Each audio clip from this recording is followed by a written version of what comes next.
home building and remodeling show. Let's go.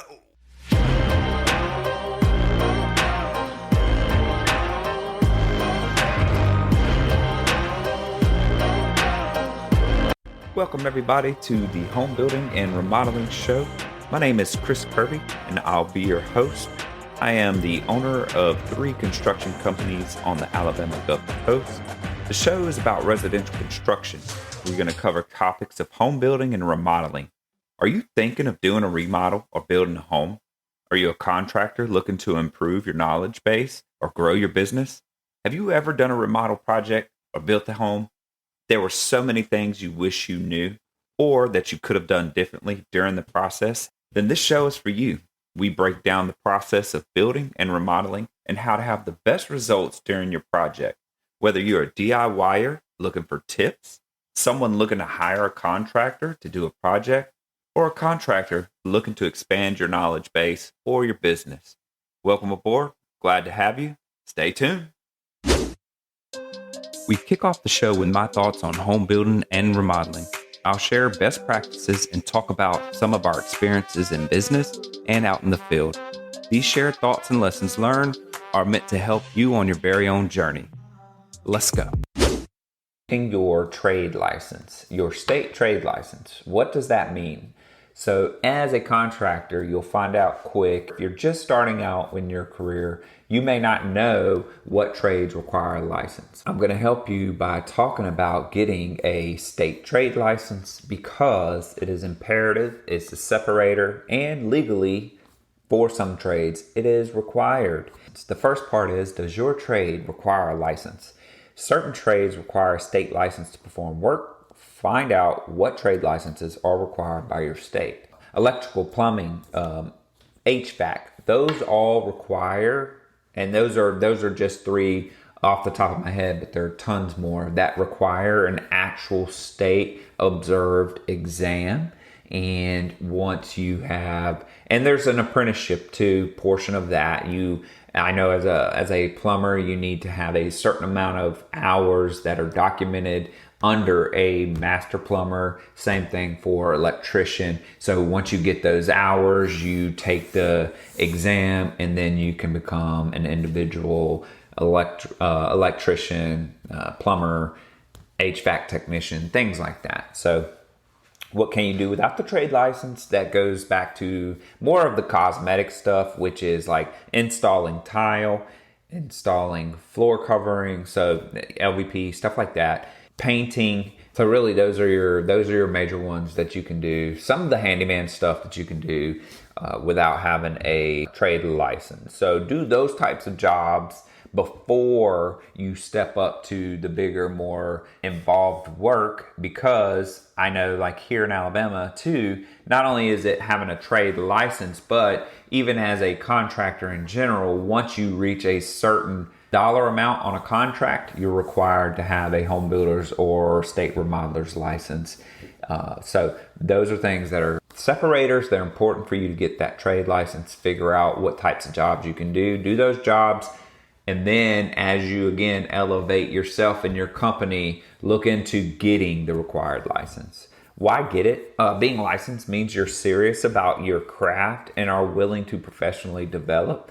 It makes you more marketable as a contractor. Most importantly, you can get the appropriate license and insurances for being an electrician, a plumber, HVAC technician, things like that. That you can't get without that license. And there are huge benefits to having that state trade license. It's not because you don't know what you're doing if you don't get it. And that's where the next paragraph here comes from. Don't listen to the naysayers. So you have people who have done this type of work their entire life, and you can't take away from their mastery and skill, but you will have some that will go and say, you don't need that license to perform this type of work. But don't listen to the naysayers. You're going to hear plenty of contractors say you don't need the license to do what you're doing, and they don't have theirs for a reason, and that's okay. Master carpenters and things like that. It's all hands-on, and it's really skill you develop over time. But if you want to have a contracting business and have the appropriate licenses and insurance, this is why you need to get your state trade license. You can't build a home without having a home builder's license, nor should you. There are educational requirements and there are ways to run a business. It's not just because the state is wanting you to have that trade license to prove your skill, but more importantly, they check they pull a credit file, make sure financially you're fit. There are a lot of contractors who will take people's money and things like that. So it's way more involved than just do you have the skill or not, and do you need to get the license because you already have the skill. No, there's a lot more to getting that license than just taking the test and knowing that you have the skill. They screen you in a lot of different ways. And now we move into Shop Talk. It's the portion of the show where I bring in a co-host and we cover trending topics in home building and remodeling. Hope you enjoy. Let's go. Well, where are they celebrated? They're not. Right. You know, that's what I'm tired of. You know, there's nobody for these kids to emulate because we're not highlighted. Exactly. Business professionals are highlighted, right? Lawyers and doctors and all of that. But we probably have the most important segment in the world, in the United States, is construction, right? We got to build these houses. Housing, if the housing market crashes, the entire economy crashes. If home building levels aren't good, the economy's not good. Right. If so our industry matters so much. However, you can't get the kids into this field because they don't see it. Right. It's not out there as a topic of interest. So we want to change that, fix it, make it so where when we're hiring, we've got 10 candidates instead of one. And it's because they just walked in because they didn't know what else to do with their lives. Right. You can't do that right now if it's not out there, Yeah. So I just get passionate about that, man. I never thought about it that way. I mean, if you had these 9, 10-year-old kids, growing up watching these little short videos on this stuff their whole life, they would be more interested in it. That's exactly right, man. And that's where I get a little frustrated is because, we just started our interior design company and my daughter just all of a sudden said she wants to be an interior designer. But it was because she started coming here and getting exposed to this and then kind of figured out, oh, interior design, what's that? And then, I thought it was awesome because at our crawfish bowl that we had, I noticed all the little girls were playing interior designer in the showroom, and I thought that was cool as could be. Exactly, man. That's something that I think we're missing the mark as an industry, especially when you drill it down, right? So construction is very broad. There's commercial construction and there's professional careers such as like architects or engineers where those are celebrated. If you're an engineer, it's a big deal. If you're an architect, you're in the design world, it's nice. But specifically residential construction and home building and remodeling aren't viewed at that level, and they should be. Let me tell you, we'll get back to, we were talking about art earlier. You want to talk about art? The way that some of these tile installers, even trim carpenters, master trim carpenters, the way that they have to perform to make something look like the client wants, the way they have to maneuver that wood, woodworkers, all of that, dude, it's art. That's a true art, especially to woodworking.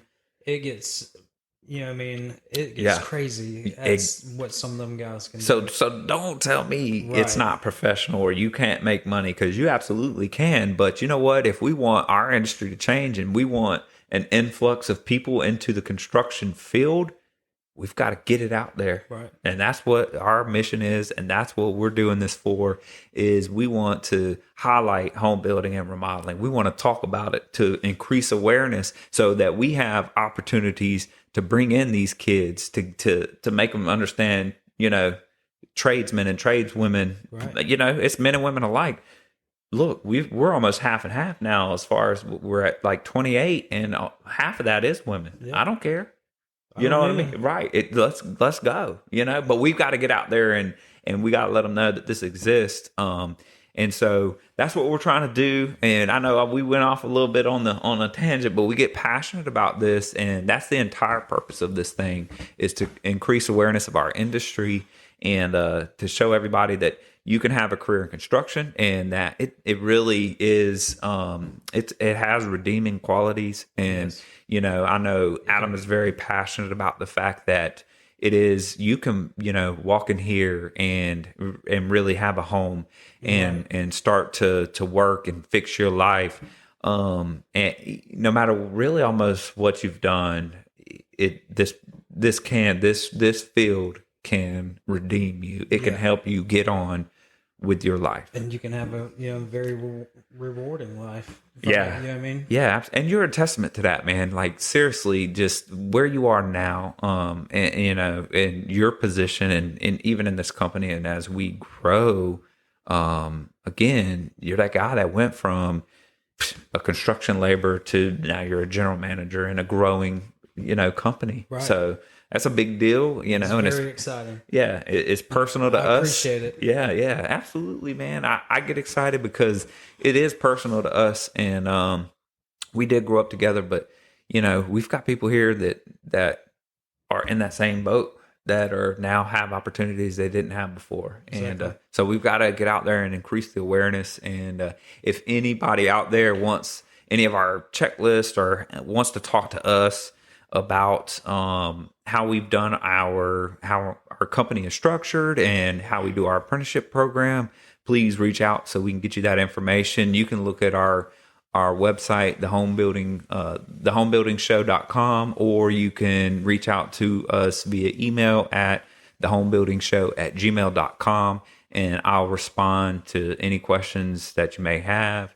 And Adam, as always, we appreciate you coming on, and we'll keep beating that drum and tell more stories, and we'll get into the weeds about the daily life of a project manager, a general manager, and sharing those experiences so you can learn, and we just are blessed to be able to do this. So very much. All right. Yeah. Appreciate you guys. Thank you. All right. Now we're going to move into the portion of the show where we talk interior design. We're going to bring in an interior designer, and we're going to talk trending design and products. Hope you enjoy. Let's go. So, how do you build trust with a client as an interior designer? Well, a lot of that's personality. I'm a pretty transparent person, so right. you either you get to know me pretty fast, whether you like it or not. But so how do you break that first barrier? Just talk to them. I'm not too nosy, but eventually it's kind of crazy because it does end up being a close relationship, whether or not that was intended or not. But I've had clients cry on my shoulder, and obviously that didn't start off on day one. That was within the project. But I think that just more time that you spend together, you just naturally trust each other. And then also, if I'm following through with their expectations of what they want, then they're going to want to keep working with me, us, whatever. But then there's a flip side, because you want to have a strong bond and a strong relationship with the client, because you want them to trust you. And so I think it helps you do your job better when you can, again, make those decisions, not for them, but really for them sometimes. Yeah. And so they're not micromanaging, and they don't want to. Yeah. They really want someone else helping them. So they're not in it to take the lead seat. And I think if they were, they wouldn't necessarily hire a designer. And so you do get, I guess, the vulnerability of those clients in that time to need the help. Sure. And it's not a desperation per se, but it is just like, I really need help. And so I think they are a little more open. Yeah. And then there's a flip side of that. And we've dealt with both, where the client changes their mind a lot, or they just, it's really hard to rein in some of the selection piece. And that's where building that trust, and, hopefully they let you make decisions. But how do you deal with someone that does change their mind a lot? I just have to ride that roller coaster with them. it does get stressful to keep up with all of it. I try to be as organized with those selections as possible. Sure. But also, and it's hard too, because every idea they have or selection might truly be a good one. Yeah. And then you're telling them, yeah, that looks right. good. And then the next day they're changing their mind. So yeah, like I said, I just kind of ride along with them. So it's as exhausting as that can be, but it's needed. I mean, I'm there, but I don't, and then I kind of let them be in control for a while and see how, and then if they need me, they'll call me or whatever. So I kind of do take a back seat just a little bit, so they can kind of get their thoughts together. So and those are, it does consume time. What I think sometimes for you, what I've noticed too is setting some boundaries though too, because those clients that change a lot or need a lot, they can wear you out even on the weekends at night and all this different stuff. Yeah, we talked about that before. And I don't know if it was in other meetings or on the podcast, but yeah, I mean, it is an interesting career because, my phone can ding at 10:30 on a Friday night while they're watching a show and they see something. They're like, oh, Christy, true. I like this. And I have to, and I got to tell you right now because it's on my mind. So, and they are up at night thinking about their chandelier select. I mean, especially in a new build.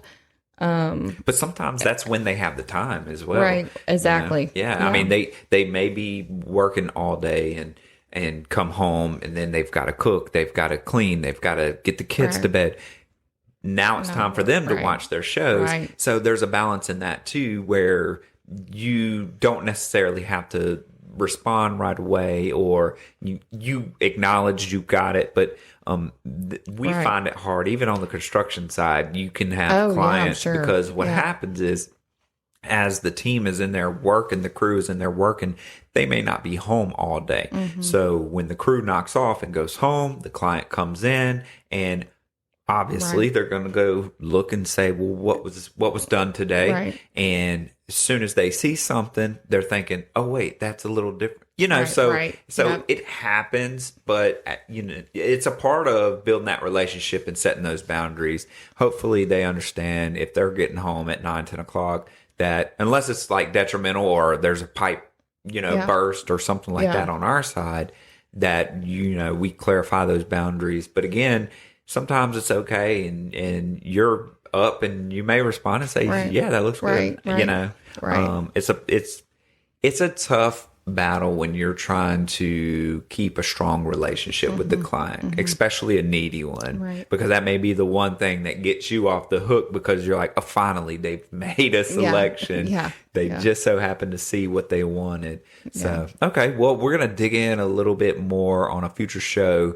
We're going to talk about process because I know one of the things that even we're working on here is the right time to make selections in order to keep the build flowing smoothly. We run into issues when a client can't make up their mind or they do make a selection, it's a little late and the selection is on back order. And so when we are expecting that item to be there for install day, now we've got to regame plan the entire build in some cases because that item is the very next step. So we'll get into that on a future date. But as always, I appreciate you coming on and talking interior design. No, I hope you are having fun with our company and Christy's in work on a couple of new builds, one being a barn dominium, which we definitely will do some more shows talking about barn dominiums and if there's any different design that goes into the interior design part of a barn dominium. It's a little bit different. So, but anyways, thank you guys for watching. Thanks, Christy. Until next time. Thanks. Bye. Thanks for joining us today. As always, we are grateful for our listeners and your continued support. Please subscribe to our YouTube channel. Follow us on social media via Facebook, Instagram, and TikTok. Get more info at our website, www.thehomebuildingshow.com. And as always, remember who we are, the Home Building and Remodeling Show.